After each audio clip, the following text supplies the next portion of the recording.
అసెంబ్లీలో బహుశా మనం చేయగలిగింది తక్కువే ఉంటుందా? ఎందుకంటే మనకు వచ్చిన సంఖ్యాబలం కూడా చాలా తక్కువే. పైగా కౌరవ సామ్రాజ్యం లేకపోతా ఉన్నాం. ఏకంగా స్పీకర్ పదవికి తీసుకోబోయే వ్యక్తి ఎంత సిగ్గు లేకుండా సోషల్ మీడియాలో వైరల్ అవుతా ఉంది. వాళ్ళు మాట్లాడుతూ ఉన్న మాటలు. ఒకడంటాడు జగన్ ఓడిపోయాడు, ఇంకా చనిపోలేదు అని ఒకడు అంటాడు. ఇంకా చావలేదు అని ఒకడు అంటాడు. ఇంకొకడు అంటాడు చచ్చేదాకా కొట్టాలి అని ఇంకొకడు అంటాడు. నిజంగా ఇలాంటి కౌరవ సామ్రాజ్యంలోకి మనం పోతా ఉన్నాం. ఆ వ్యక్తి ఇప్పుడు స్పీకర్ కాబోతున్నాడట. ఇలాంటి పరిస్థితుల మధ్య ఆ కౌరవ సామ్రాజ్యంలో అసెంబ్లీలో ఏదో మనం చేయగలుగుతామని చెప్పి నాకైతే నమ్మకం లేదు. కానీ పాపాలు పండే కొద్దీ ప్రజలతో కలిసి ప్రజల మధ్య నిలబడి పోరాటం చేసే కార్యక్రమాలు అయితే రాబోయే రోజుల్లో ముమ్మరంగా స్పీడ్ అందుకుంటాయి. అదే జగన్ పరిపాలనలో కులం చూడలేదు, మతం చూడలేదు, ప్రాంతం చూడలేదు, చివరికి ఏ పార్టీకి ఓటు వేశారని కూడా చూడలేదు. ప్రతి పథకాన్ని డోర్ డెలివరీ చేయించాడు జగన్, మన వైఎస్ఆర్ కాంగ్రెస్ పార్టీ. కానీ ఈరోజు కేవలం వాళ్ళ పార్టీకి ఓటు వేయలేదు అన్న ఒకే ఒక్క కారణంతో ఏకంగా మనుషులను కొడతా ఉన్నారంటే, ఆస్తులను ధ్వంసం చేస్తూ ఉన్నారు అంటే, ఓటు వేయని వారిని అవమానిస్తూ ఉన్నారు అనంటే, నిజంగా ప్రతి గ్రామంలోనూ ఇంత అన్యాయంగా వ్యవహరిస్తున్నారు అనంటే, శిశుపాలుని పాపాలు పండడం చాలా వేగంగా పడతా ఉన్నాయి. పాపాలు పడ్డే కార్యక్రమాలు ఎప్పుడు చూడాల. మన పరిపాలనలో, మీ జగన్ పరిపాలనలో ఏకంగా మేనిఫెస్టో అన్నది ప్రతి గవర్నమెంట్ అధికారి ఆఫీస్లో కనిపించేది. కలెక్టర్ల కార్యాలయాల్లో మొదలు పెడితే సెక్రటరీల కార్యాలయాల దగ్గర నుంచి, హెచ్ఓడి కార్యాలయాల దగ్గర నుంచి ముఖ్యమంత్రి కార్యాలయాల్లో మన మేనిఫెస్టో కనిపిస్తూ ఉంటే, కనిపించే పాలన మనదైతే ఇప్పుడు హోర్డింగ్లు పెడుతున్న రెడ్ బుక్స్ అని, రెడ్ బుక్ అని హోర్డింగ్లు పెట్టి ఆ రెడ్ బుక్లో కక్ష సాధింప చేయబోయే అధికారులు ఎవరు, ఎవరిని కొట్టాలి, ఎవరిని నాశనం చేయాలి అని చెప్పి ఏకంగా పేర్లు రాసి రెడ్ బుక్ అని చెప్పి దాన్ని ప్రకటించి ఏకంగా హోర్డింగ్లు పెట్టి ఆ రెడ్ బుక్ అనేది ఏదో ఘనకార్యం చేస్తా ఉన్నట్టుగా రెడ్ బుక్స్ లో ఉన్న పేర్లన్నింటినీ కూడా మేము వాళ్ళని కొడతాము, వాళ్ళని చంపుతాము, వాళ్ళ మీద అఘాయిత్యాలు చేస్తాము, అన్యాయాలు చేస్తాము అని చెప్పి ఏకంగా నిస్సిగ్గుగా దౌర్జన్యం చేస్తా ఉన్న పరిస్థితులు కనిపిస్తూ ఉన్నాయి. శిశుపాలుని పాపాలు వేగంగా పడుతూ ఉన్నాయి. మొట్టమొదటిసారిగా కేంద్రంలో కేవలం 272 స్థానాలకు 273 స్థానాలకు గాను మెజారిటీ రావాలనంటే 240 స్థానాలకి వచ్చి ఆగిపోయింది బీజేపీ. 240 స్థానాలకి ఆగిపోయిన పరిస్థితులు మొట్టమొదటిసారిగా కేంద్రంలో ఉన్న పార్టీకి పూర్తి మెజారిటీ లేదు. 240 స్థానాలకి ఆగిపోయిన పరిస్థితులు. మరో పక్క చంద్రబాబు నాయుడు గారికి 16 స్థానాలు అంటాడు. ఎన్డీఏలో తానే చక్రం తిప్పుతా అన్నట్టుగా మోడీ పక్కనే కూర్చొని కనిపిస్తాడు. మరి ఇలాంటి పరిస్థితుల్లో కూడా రాష్ట్రానికి రావాల్సిన ప్రత్యేక హోదా అడక్కపోవడం, ఇలాంటి పరిస్థితుల్లో కూడా రాష్ట్రానికి రావాల్సిన ప్రత్యేక హోదా అడక్కపోవడం, అడిగి సాధించుకోకపోవడం,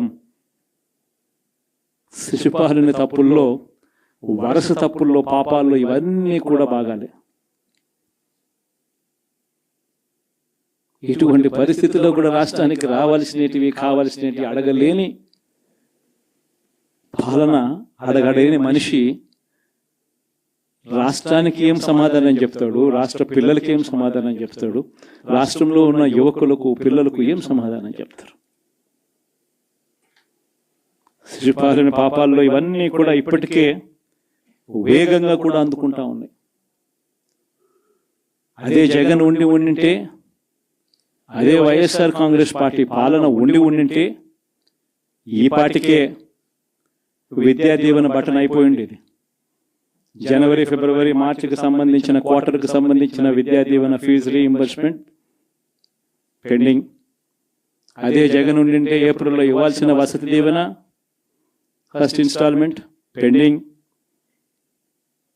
ఇప్పటికే రైతు భరోసా పెండింగ్, అమ్మఒడి పెండింగ్,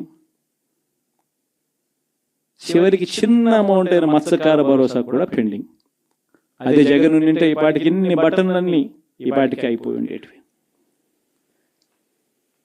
ఒక్క జగన్ తప్పుకోవడంతో, ఒక వైఎస్ఆర్సీపీ పాలన పోవడంతో ఈరోజు అమ్మఒడి బటనింగా రాలా, రైతు భరోసా బటనింగా రాలా, విద్యా దీవెన పెండింగ్, వసతి దీవెన పెండింగ్. ఇప్పటికే ఇక ఇదే అంటుకుంటూ పోతుంది. డిసెంబర్, జనవరి వచ్చే నాటికి ఏమయ్యా ఇవన్నీ మాకు చెప్పావు, 4,12,00,000 మంది ఓటర్ల లిస్టు, ఇందులో సగం మంది ఆడవాళ్ళే, అందరూ 18 సంవత్సరాల పైవారే ఓటర్ లిస్టులో ఉన్నారు అని అంటే, మరి వీరందరికీ 1,500 ప్రతి నెల ఇస్తానన్నాడు, సంవత్సరానికి 18,000.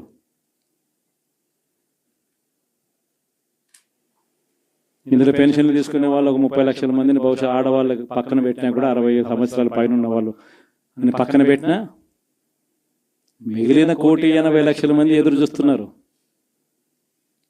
అప్పుడే చంద్రబాబు వచ్చేసాడు, చాలా రోజులు అయిపోయింది, ఇంతవరకు మాకు రావాల్సిన 1,500 నెల నెల ఇస్తానన్న 1,500 ఇంకా రాలేదేమో అని చెప్పి రైతులు ఎదురు చూస్తూ ఉన్నారు. 20,000 పెట్టుబడి సాయంగా ఇస్తానన్నాడు, అది ఏమవుతుంది? దాదాపు 1,00,000 మంది పిల్లలు పైగా ఉంటారు, బళ్ళకు పోయే పిల్లలందరికీ ఇస్తామన్నాడు. అమ్మఒడి కింద వాళ్ళ పథకం ఏదైతే నేను దాని కింద 15,000 అని చెప్పి ఆ తల్లులకు 15,000 కోట్లు, దానికి వెయిట్ చేస్తూ ఉన్నారు. ఇవన్నీ వెయిట్ చేస్తూ ఉన్నారు. ఇవన్నీ ఏవి కూడా అడుగులు ముందును పడని పరిస్థితి. ఇవన్నీ కూడా డిసెంబర్, జనవరికి వచ్చేసరికి అన్నీ కూడా ఊపందుకుంటాయి, వేడందుకుంటాయి. హనీమూన్ పీరియడ్ అనేది ఆగిపోతుందా? వైఎస్ఆర్ కాంగ్రెస్ పార్టీ చేయాల్సిన పనులు చెప్తా ఉన్నా. ఈ ఓడిపోయాము అన్న ఈ భావన మనసులో నుంచి తీసేయండి. మనం చేసిన మంచి ప్రజల్లో ఇంకా ఉంది, ప్రతి ఇంట్లో గుర్తుంది, ప్రతి కుటుంబంలోనూ మనం చేసిన మంచి ఎక్కడికి పోలేదు. ప్రతి ఇంటికి మనం తలెత్తుకొని పోగలుగుతాం, తల దించుకొని కాదు, చెప్పిన పని చేయక కాదు, చెప్పిన పని చేసి తలెత్తుకొని పోగలుగుతాం ప్రతి ఇంటికి కూడా. మనం కేవలం చంద్రబాబు నాయుడు ప్రలోభాలకు మోసపోయిన పరిస్థితుల మధ్య మనకు అంతో ఇంతో అపజయం ఏదైనా జరిగిందేమో. ఆ మోసాలు ఎప్పుడైతే మోసాల కింద తేటతెల్లం అవుతాయో, ప్రజల్లో ఆ సింపతి, మన పట్ల ప్రేమ, ఆయన పట్ల కోపం రెండూ కూడా ఏకమవుతాయి.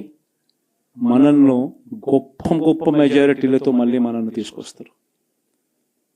సో మనం చేయాల్సింది ఏమిటి అని అంటే, ప్రజల మీద మనం కోప్పడాల్సిన అవసరం లేదు, పని లేదు. మోసపోవడం అన్నది ఒక్కొక్కసారి జరుగుతూ ఉంటాయి. మోసపోయిన వాళ్ళకందరికీ కూడా మనం అండగా ఉన్నాము అన్న భరోసా ఇవ్వడం మనం చేయాల్సిన పని.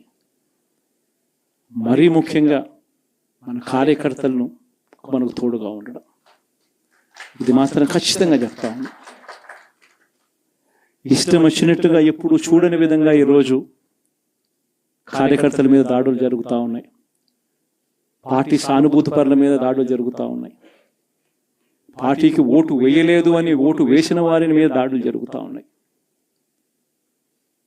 కొన్ని చోట్ల అవమానాలు, ఆస్తుల నష్టాలు, దాడులు, దెబ్బలు తగలడము, ప్రాణాలు కోల్పోవడం కూడా కొన్ని చోట్ల చేశాం. వీళ్ళందరికీ కూడా నేను మీ అందరికీ కూడా నేను చెప్పేది ఒకటి, వీళ్ళందరికీ భరోసా ఇవ్వాలి. ఎక్కడ మీ నియోజకవర్గంలో ఎక్కడ ఏమి జరిగినా కూడా పోండి, మీ తరపు నుంచి సహాయం చేసే కార్యక్రమం చేయండి. పార్టీ తరపు నుంచి కూడా సహాయం అందిస్తుంది, అది కూడా తీసుకొని పోయి కూడా ఇవ్వండి. ప్రతి కార్యకర్తకు తోడుగా ఉందాం, ప్రతి కార్యకర్తకు భరోసా ఇద్దాం. చాలా అవసరం కూడా. మన కోసం కష్టాల్లోనూ నష్టాల్లోనూ మన కోసం నిలబడ్డారు, జెండాలు మోసి నష్టపోయారు, ఓట్లు వేసి దెబ్బలు తిన్నారు, మనకు ఓట్లు వేసి దెబ్బలు తిన్నారు. వాళ్ళందరికీ కూడా తోడుగా ఉండాల్సిన అవసరం ఉంది.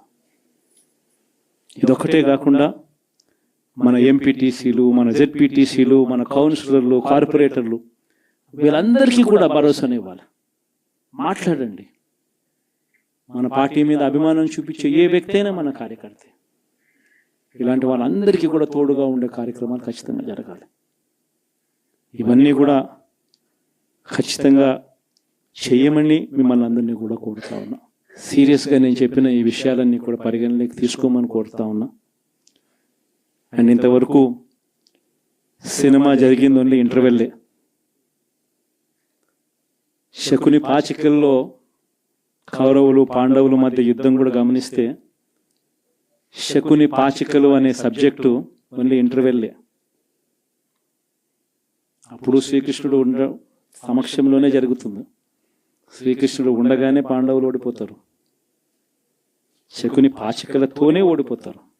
ఎప్పుడైనా కూడా మంచే గెలుస్తుంది, ధర్మమే గెలుస్తుంది, విశ్వసనీయతే గెలుస్తుంది, న్యాయం నిజం గెలుస్తుంది, ధర్మమే గెలుస్తుంది. మనం ధర్మం వైపునే ఉన్నాం, ధర్మంగానే రాజకీయాలు చేశాం, విశ్వసనీయతతోనే రాజకీయాలు చేశాం, తలెత్తుకొని ఉండే మాదిరిగానే రాజకీయాలు చేశాం. తల దించుకొని పోయే రాజకీయాలు ఎప్పుడూ చేయలేదు. ఒక అర్జునుడు మాదిరి గెలిచి వస్తాడు, ప్రజలు ఆశీర్వదిస్తాడు. కాబట్టి ప్రతి ఒక్కరు ఇది గుర్తుపెట్టుకోండి.